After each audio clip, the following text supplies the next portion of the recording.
हमारे सभी सम्मानित जनप्रतिनिधि और सभी अधिकारीगण पीछे थोड़े भैया पीछे बहुत अच्छे सुझाव आए और अच्छे सुझावों के आधार पर सरकार के माध्यम से जो भी जरूरी निर्णय वो भी लेंगे।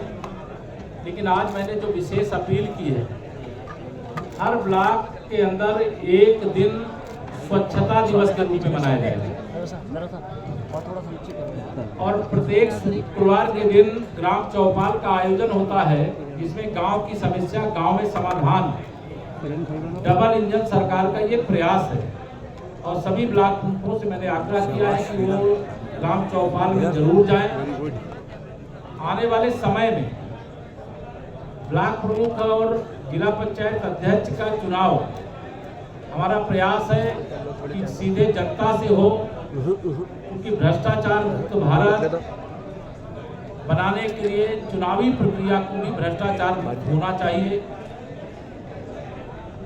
और इस दिशा में एक सार्थक प्रयास हमारी सरकार कर रही है। आज यह भी निर्देश दिया गया है कि जो विभिन्न ग्राम पंचायतें हैं अलग अलग जिलों में, इस मुरादाबाद मंडल की, उन ग्राम पंचायतों का एक मास्टर प्लान तैयार करना कि आगे आने वाले 50 साल बाद ग्राम सभा का स्वरूप क्या होगा, आबादी कितनी बढ़ जाएगी, कैसी नाली चाहिए, कैसी सड़क चाहिए, कैसे आदर्श ग्राम सभा। जैसे मुरादाबाद स्मार्ट सिटी के रूप में जाना जाता है, तो मुरादाबाद मंडल के अंदर अनेक गांव ऐसे हैं जिन्हें स्मार्ट विलेज के रूप में विकसित किया जा सकता है। तो हमारी सरकार की यह भी कोशिश है कि सरकार आपके साथ है, आप लोग आगे बढ़ो, यह आह्वान किया गया है। तीसरा, जो सार्वजनिक उपयोग की जमीन है, चाहे वह तालाब की जमीन हो, चाहे वह किसी नदी नाले की जमीन हो, चाहे वह खलिहान की जमीन हो या किसी सरकारी उपयोग की जमीन हो, चाहे चारागाह की जमीन हो, जिस पर अवैध कब्जा, उसे खाली कराया जाए। अर्थात माफिया को छोड़ेंगे नहीं, गरीब को छेड़ेंगे नहीं। अगर कोई गरीब ने कोई अपनी जरूरत के हिसाब से वहां ऐसी जमीनों पर कब्जा करके रखा हुआ है, तो उसके लिए विकल्प दिया जाएगा, उपलब्ध कराया जाएगा, तब उसे खाली कराया जाएगा। लेकिन किसी माफिया ने अगर कब्जा किया है तो उसके लिए जो भी कठोर से कठोर कार्रवाई होगी, वह कार्रवाई करने में भी सरकार पीछे नहीं रहेगी। हर महीने ब्लॉक स्तर पर सभी ग्राम प्रधान, सभी क्षेत्र पंचायत सदस्य, सभी ग्राम विकास के और पंचायत राज के जो सेक्रेटरी हैं, वह ब्लॉक प्रमुख और हमारे खंड बीडीओ की अगुवाई में वहां पर बैठक करेंगे। उसका कार्रवाई रजिस्टर लिखा जाएगा। जो गांव-गांव की समस्याएं होंगी, फिर उसको लेकर के प्रत्येक माह एक बैठक जिलाधिकारी, मुख्य विकास अधिकारी की अध्यक्षता में जिला मुख्यालय पर होगी, जिसमें ब्लॉक प्रमुखगण और बीडीओगण उसका हिस्सा होंगे। और जो समस्याएं ब्लॉक से नहीं हल हो सकेंगी, उसे जिला स्तर से हल कराएंगे।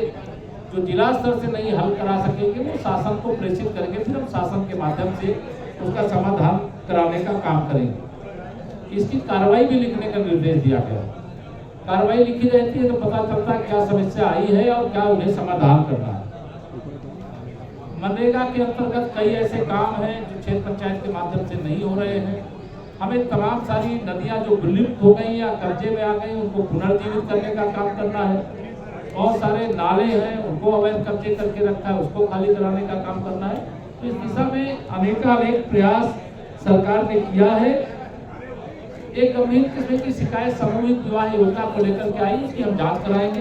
जल जीवन मिशन के अंतर्गत जो सड़कें तोड़ करके पाइपलाइन डाली गई है और उसे सुधारा नहीं गया है, उसके लिए हर जिले के कम से कम 10 ग्राम सभाओं का स्थलीय भौतिक सत्यापन करेंगे और जांच करके अगर लापरवाही है तो कार्रवाई करेंगे। गो आश्रय स्थलों को और सुधारेंगे। हमारी सरकार का फैसला है कि हम गौ वंश का कत्ल करने वाला कत्ल खाना नहीं, बल्कि गौशाला बनाने का काम, गौ आश्रय स्थल बनाने का काम करेंगे और वहाँ पे गौवंश को लोग अपनी स्वेच्छा से पहुँचाने का काम करें और वहाँ के रख रखाव की व्यवस्था सरकार ने जो व्यवस्था बनाई उसके माध्यम से। धन्यवाद। अजय राय कांग्रेस के प्रदेश अध्यक्ष बनाए गए, क्या भाजपा गठबंधन के नाम से डर गई है? देखिए, कौन डरा हुआ है यह मैं समझता हूं कि आप सभी मेरे जितने पत्रकार साथी हैं, इसमें से मैं किसी को भी अगर ये कहूँगा कि वो माननीय नरेंद्र मोदी जी को तीसरी बार प्रधानमंत्री बनाने की वोट नहीं देगा तो मैं आपके साथ अन्याय करूँगा, क्योंकि मुझे मालूम है कि आपका भी समर्थन मोदी जी को ही देश का प्रधानमंत्री बनाने के लिए हमको मिलने वाला है। तो आप इसका स्वयं अपने से सोचिएगा। उत्तर मैं नहीं चाहता आपसे, आप मुझसे जरूर उत्तर चाहते हैं। विपक्ष चुनाव के मैदान में 2024 में कहीं है ही नहीं। एक तरफा माननीय मोदी जी की लहर चल रही है। मैं पूरे विश्वास से कह सकता हूं 24 घंटे 24 कैरेट 24 की तैयारी है। पूरा भारत मोदीमय है। तीसरी बार मोदी जी की ही बारी है। कांग्रेस बीजेपी सम्मेलन कर रही है। राय को बनाया। अखिलेश यादव का कहना है अपनी कमियां छुपाने के लिए बीजेपी सम्मेलन कर रही है। देखिए, अखिलेश यादव जी की बात आप 2014 से सुन रहे हैं। उनकी कोई बात जनता ने सिद्ध किया है। 2014 हारे, 2017 हारे, 2019 हारे, 2022 हारे। इसलिए उनकी बातों का उतना मतलब महत्व नहीं है जितना महत्व होना चाहिए। सपा समाजवादी पार्टी बनना सुनिश्चित है। सपा का कोई भविष्य नहीं है। समाजवादी पार्टी डूबता हुआ जहाज है। बसपा समाप्ति की ओर है। कांग्रेस मुक्त भारत हो रहा है। उत्तर प्रदेश से पहले ही मुक्त हो गई। प्रदेश इंडिया गठबंधन में क्या कहेंगे? किसी को बना दे, विपक्ष का बना गठबंधन, देगी तो कोई फर्क नहीं। विपक्ष का इंडिया गठबंधन है, उस पर क्या कहेंगे? वो गठबंधन है केवल स्वार्थी गठबंधन है, परिवारवाद का गठबंधन है, भ्रष्टाचार का गठबंधन है, तुष्टिकरण। सर, अखिलेश यादव और प्रधानमंत्री जी ने परिवारवाद, भ्रष्टाचार, तुष्टिकरण, भारत छोड़ो का नारा दे दिया। भ्रष्टाचार राशन के विषय में आपने कहा था सर, कुदरती में कालाबाजारी चल रही है सस्ते राशन की बड़े लेवल पर सर। अभी कल खबर प्रकाश पे भी वो धमकियां मिल रही है लगातार।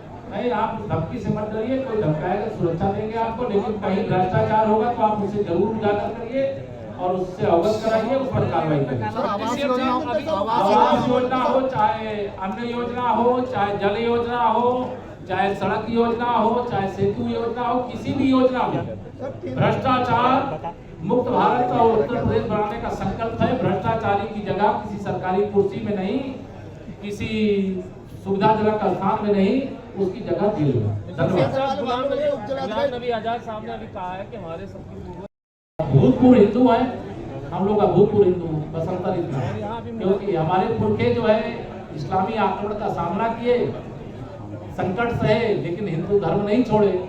लेकिन जिन लोगों के पुरखों ने छोड़ दिया था उनको उसकी याद है। अगर वो भूतपूर्व वर्तमान बनना चाहेंगे, स्वागत है। धन्यवाद। ये मुरादाबाद दंगे की रिपोर्ट पर क्या करना चाहेंगे आप? ये तो हमने सार्वजनिक कर दिया रिपोर्ट। इसीलिए तो मेरे प्रधानमंत्री जी का आह्वान देश को है कि तुष्टीकरण भारत छोड़ो। क्यों? दंगा तुष्टीकरण के कारण होता है, भ्रष्टाचार परिवारवाद के कारण होता है। क्या चुनावी इसलिए भ्रष्टाचार से मुक्ति के लिए परिवारवाद की राजनीति से मुक्ति जरूरी है। चुनाव में 2024 में यूपी की 80 सीटें जीतेंगे और पूरा मुरादाबाद मंडल कमल के फूल से खिला हुआ दिखाई देगा। आप विश्वास सर, दंगे की रिपोर्ट क्या चुनावी मुद्दा बनेगी? राजबन ने दंगे की रिपोर्ट क्या चुनावी मुद्दा बनेगा? अखिलेश यादव पर निशाना साधा है, उस पर क्या? साधने दो, आप वो साधते रहेंगे। निशाने से कोई फर्क नहीं पड़ता। 2024 में एक ही निशाना है, 80 लोकसभा जिता करके माननीय मोदी जी को तीसरी बार पीएम बनाना। अमर उजाला अब आपके टीवी पर भी। अपने स्मार्ट टीवी पर यूट्यूब पर सर्च करें अमर उजाला, चैनल सब्सक्राइब करें और देखें ताज़ा खबरें, वो भी HD क्वालिटी में। और हाँ, बेल आइकन दबाना ना भूलें ताकि हर खबर हो आपके घर। अमर उजाला, निष्पक्ष, निर्भीक, निरंतर।